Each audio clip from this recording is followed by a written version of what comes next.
Forever. Dog. Hey guys, it's me, Mary.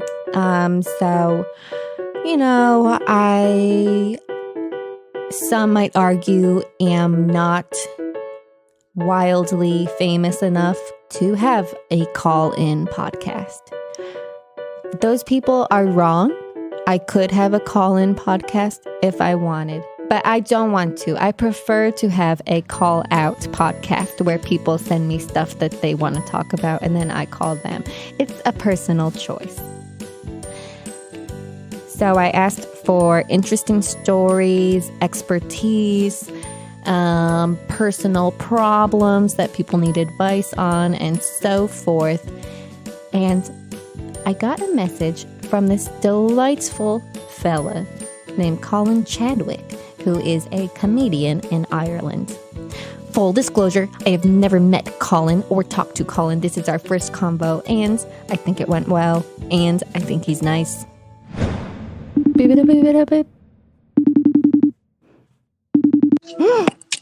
Hello. Hello. Is that your English or Irish accent? It's my Irish accent. Oh, okay, it's not too bad. Thank you. I think it's better than mine. Really? Yeah. Most people think. Can you do an American accent? Oh my God. How does that work? Try again. Oh my God, that's crazy. That's pretty good. Is it? I heard that a very American thing to say is bummer. To call things a bummer is very American. Bummer. Like to very serious things, like my grandma's sick. Oh, that's such a bummer. I'm sorry. Both your legs? Oh, bummer. Oh, that's such a bummer. I'm so sorry. English people think I'm from the US. Over here, everybody thinks this accent is from one of the states. It's only when I say certain things like the word Ireland or horse or photo that people think I'm Irish. Certain words highlight the accent. My mom says certain words in Irish, but other words in American. I think she switches. But what are some of her Irish words? I guess she sort of goes into that photo brogue. Yeah. You see, I think it's too complimentary to call the Irish accent a brogue. I think that makes it sound pretty. Brogue in Gaelic means shoe. Oh, which I think that's a more. Obviously, it has other meanings when it comes to accents, but I think shoe is a much better way of describing the way I say some of my words. I would agree. So, Colin Chadwick, I put out a call on Insta for people to, present me with research, reports, or interesting stories or personal problems. And you told me that you're having an Irish Christmas with the 9 people that are your cousins or your siblings. My siblings. So I'm one of 10 children. That's messed up. And lots of them have children now. So my parents are going to have 29 of us. Hold on. House. Can you name all of your siblings in birth order crazy fast? Not crazy fast. Mark, Paul, Julian, Amanda, Carl, Lee, Colin, Dara, Gary, Kane. That's pretty good. And basically what I've done there, that's like my dad trying to speak to one of us, because he usually has to say 2 or 3 names before he gets the right one. He will take several goes before he realizes who he's speaking to. But you see, I think it comes under 2 things. It can be a personal problem, but as well, so it's very busy. Last Christmas, though, I have something called a hiatus hernia, so it can be really hard to swallow food. So that sounds in the middle awesome. of bummer. No, it's more of a bummer. So in 2 minutes into Christmas dinner, I couldn't swallow anything, not even my own saliva. Ugh. And I spent like 2 hours in the bathroom trying to clear my esophagus Oh my God. different members of the family came into the room changing their children's nappies and saying, "Oh, there's Uncle Colin," in the bathroom, kind of trying to regurgitate food. So I felt like I didn't make a good impression on anyone, even though they know me. Sure. It's like I still think you can make a bad impression on your family. So I thought you might have ideas as to what I could do to impress my family. Oh my goodness. Make up for my esophagus. Yeah, it sounds like they probably hate you. You're really going to have to dig yourself out of this one. Quick comment. I was on the phone with my mom the other day, and she was mentioning that for Christmas, she got a gluten-free pizza crust because your sister doesn't like the gluten right now. And I could just already see the huge argument where my mom says Kate doesn't like the gluten. And then my sister's like, it's not that I don't like it. I can't have it. I can't have it. And it'll be a whole thing and like represent all past hurts or something. So I'm looking forward to that. Wait, when you say pizza crust, it's still going to be a whole pizza. It's not going to be just a crust. That's not going to be your whole Christmas dinner. No. It's going to be more than a pizza. More than a pizza crust. Mm-hmm. More than a pizza crust. Less than a pizza. That's because I blame my esophagus troubles on the fact that I've got a few people in our family who have, like, there's a vegan, a few vegetarians. And then when we were younger, I used to always have to eat food that my uncles who are farmers would give us. Whereas they got nice processed food. I would have to eat very rough meat that I had seen prepared. And I feel like I'm feeling the kind of resentment to... So the unprocessed uncle meat, is that, you're saying that's what caused your esophagus problems? Yeah, I think it's not necessarily that, but the way I used to sulk at having to eat it, the way I would choke down that food out of jealousy, I think that's caused those problems. Yeah, so I didn't you're get special right. treatment. Like I didn't get like your sister with her crust. I didn't get special treatment like that. Well, I'm actually kind of an expert on esophageal issues. Oh, excellent. And I think it's actually not caused by that. I think it's caused by a sinful lifestyle. Okay. So what do I need to do to fix it, do you think? It's too late. God has done his smiting. Really? I thought God was known for the fact that he could unsmite somebody and take a smiting back. No. So, common misconception. Oh, really? So I'm just stuck with it. So does that mean I can just continually sin? What's the point in not sinning then? True. Can you ask God that? I will. Wait, okay. So do you think your siblings don't like you or think you're lame or that you were just totally weird? I think they like me, but they just find it very weird. Yeah. Maybe it's right. Maybe that's rightfully so. I don't think you need to worry about it because there's 9 of them, and at least one of them is going to do like their version of what you did last year. It's that's true. Embarrassing. And then like their version. Yeah. Then everyone will forget your weird bathroom thing. That makes it sound so much worse. Weird esophagus thing is at least more scientific than weird bathroom thing can mean anything. And you're saying sure now like I'm telling lies, but no, yeah, that was your wording. Of course. Yeah. Maybe I could set somebody up. I could put something in someone's food so they have a similar problem. How about that? I think you don't even need to try. Someone will have their own emotional breakdown or like big personal problem or divorce or something. And that'll take the heat off of you. part of me thinks my parents are just kind of using us because they had 10 of us. So it's like a scientific experiment. So like all those statistics, like 1 in 10. So 1 in 10 will have a problem with their esophagus, will have a toilet problem. So I think they're just trying to figure out, well, I suppose, which one of us is going to be next. I bet you they're putting money on it. Yeah, probably. Who's going to do something weird next? Colin, can I ask you something? Yes. All right. I'll admit it. I was snooping your Instagram. Oh, yes. Have you done the Edinburgh Fringe Festival? Oh, yeah.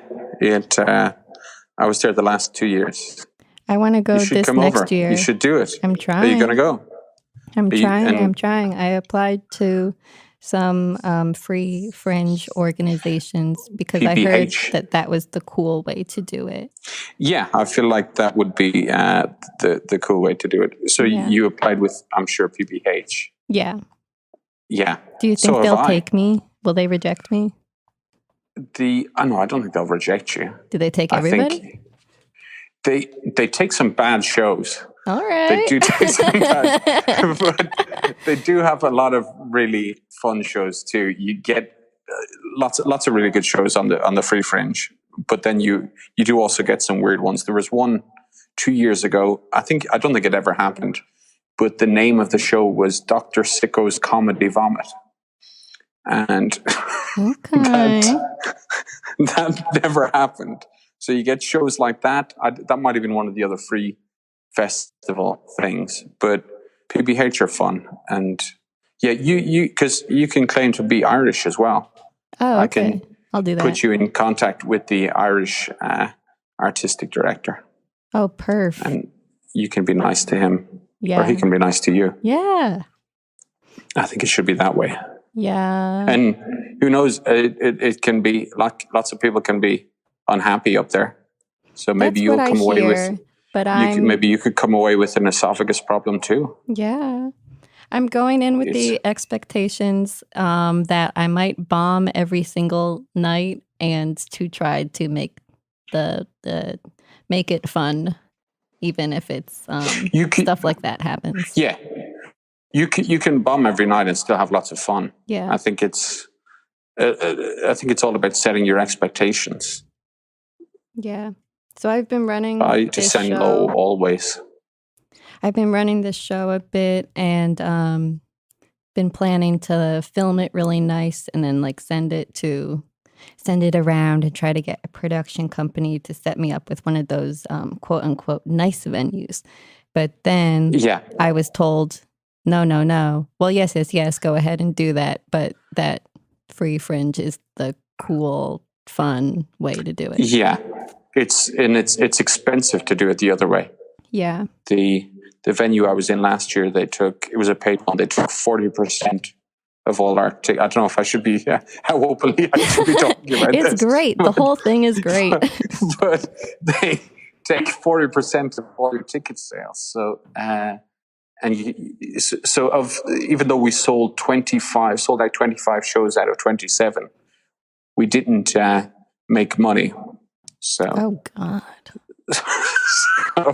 So it was good fun, but if you want to make money, then the paid shows are not good. Sure. And I think I just don't want to lose money, or perhaps cover my rent for that month. Yeah. With a free show, you'll do that, no problem. Even if you bomb every night, cool. You'll still do that.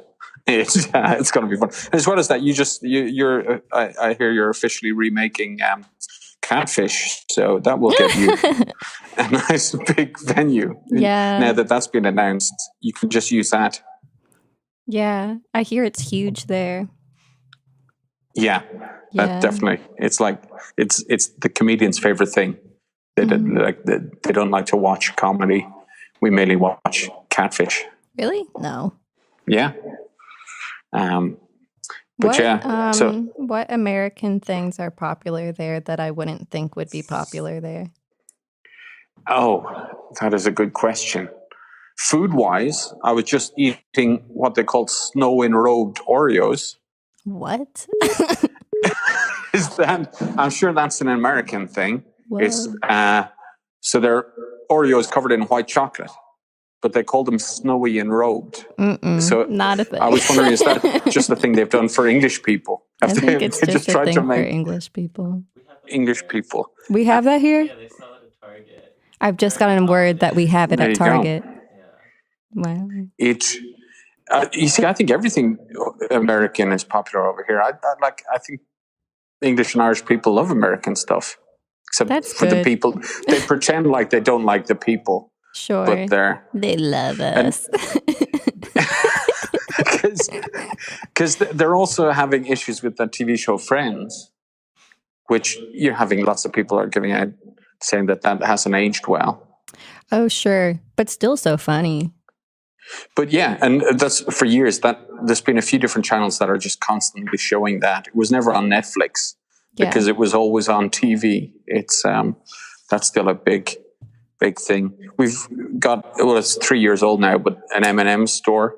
Our Leicester Square in central London, I think, is just basically turning into Times Square. That sounds great. I've been watching a lot of Friends lately, and mostly I like it, and I really like everyone's clothes, but it's true. At least once an episode, there's a joke that's like, wait, you're wearing Joey's pants, Chandler? And then like laugh track and like, it's not what you, and it's like, yeah, men have sex sometimes. Like, chill out. That's the one. I think it's called the one where Joey wears Chandler's pants. Yeah, that's the name of that episode. Or like, I don't know. Anytime like two men are like sitting next to each other, it's like the other characters are like, awkward. Yeah, they seem to be generally awkward by everybody in the world who isn't themselves. They seem to be a bit put off by. Also, this is going to sound like a joke, but this was really bugging me about Friends, is that there's too much sex on it. I think too many plot devices revolve around sex to the point that I'm like, there needs to be like more stuff going on in these people's lives. Like everything is, I just ran into someone I had sex with. I'm having sex with my friend and it's awkward. Or me and my boyfriend have a weird sex thing. Well, we assume that's what everyone in the US is like. Yeah. It's not what New York in the 90s was like. Constant penetration. People had cell phones. Constant penetration was one of the names they were going to call it. Yeah. But they went with Friends in the end. So yeah. It's Well, good. It's good that they did that. I have to talk to an astronomer from the American Southwest. But it was so delightful talking to you. I'm the worst call. That you're talking to an astronomer is so much better than me. I mean, he might be weird. We don't know. Yeah. Well, fine. I've been weird. I've been weird on this call. Nah. I'll see you in Edinburgh. See you in Edinburgh. Talk later. You'll hear me in the toilet having problems. Nice. Damn, that guy was cool. So we did sort of mostly talk about pizza crust and Edinburgh. And I really regret not asking Colin more about this esophagus condition. I mean, what is that? I would like to know, when did it start? What did it feel like? Were you able to breathe good? What happened? Did you have to go to the hospital? Did they have to like stick something down there? What? I wonder if they had to give him a shot from his neck into his neck with like steroids. I feel like that's what doctors do. I really wish I asked him this. How does someone get an esophageal condition? And this, if you didn't have an esophagus, where would your food go? And this, that thing where you eat and then you cough and you say it went down the wrong tube. Is that true? Does it really go down a different tube? Furthermore, I wonder what the weather is like in Ireland. Also, Did he really mean it when he said I could pretend to be Irish? I guess I could. And on top of all that, I think I practiced great restraint when I didn't comment that he calls diapers nappies, that I just went with it. I think that showed a lot of bravery on my part. Okay, now Kevin the astronomer. Forever Dog. This has been a Forever Dog production. Executive produced by Brett Boehm, Joe Cilio, and Alex Ramsey. For more original podcasts, please visit foreverdogpodcasts.com and subscribe to our shows on Apple Podcasts, Spotify, or wherever you get your podcasts. Keep up with the latest Forever Dog news by following us on Twitter and Instagram @ForeverDogTeam and liking our page on Facebook.